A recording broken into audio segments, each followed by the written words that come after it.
네, 반갑습니다. 한의학박사 이병삼입니다. 우리가 질환에 대한 한의학적 치료에 대해서 알아보고 있습니다. 오늘은 난소낭종에 대해서 한번 얘기를 나눠보도록 하겠습니다. 난소낭종이라고 하는 건 말 그대로 난소의 낭이라고 하는 건 우리가 주머니를 얘기하는 겁니다. 주머니 형태의 종이라고 하는 건 덩어리죠.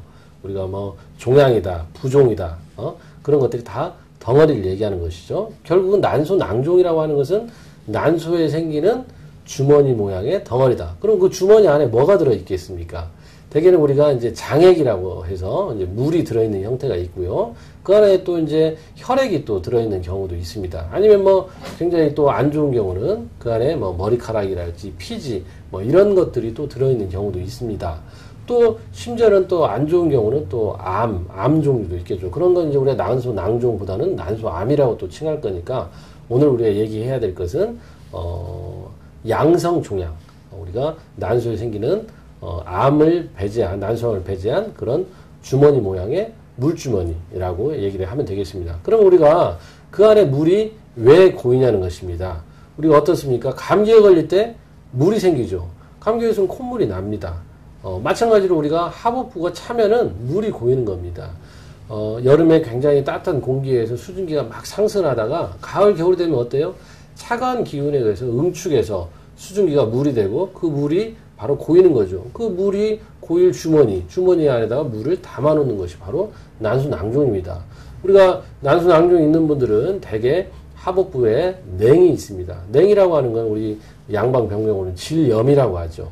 냉이라고 하는 것도 결국은 하복부가 차서 물이 생겼다. 찰 냉자 냉이기 때문에, 그렇기 때문에 그런 분들은 난소낭종이 생길 확률이 많아진다는 것입니다. 그럼 마찬가지로 이런 난소낭종이 생겼을 때 그냥 잘라만 내면 되는 것이냐? 아니라는 것입니다. 그것은 이미 생긴 그런 결과물만을 제거하는 것이지, 내가 하복부가 차고 또 이 하복부가 차게 된 기본적인 배경에는 혈액순환 부전이 있는데 혈액순환이 개선이 전혀 된 것이 아닙니다. 그렇기 때문에 우리가 난소낭종에 의해서 낭종을 제거하거나 아니면 심지어는 난소까지 같이 제거했는데 또다시 생기는 것입니다. 그리고 생길 때마다 잘라내겠습니까? 만약에 그 사람이 우리가 임신을 이미 해서 출산을 한 사람이라면 괜찮겠지만 우리 미혼 여성들은 어떻게 합니까? 요즘에는 심지어 고등학생, 뭐 중학생 아니면 초경 전에 초등학생도 난소낭종이 생겨서 옵니다.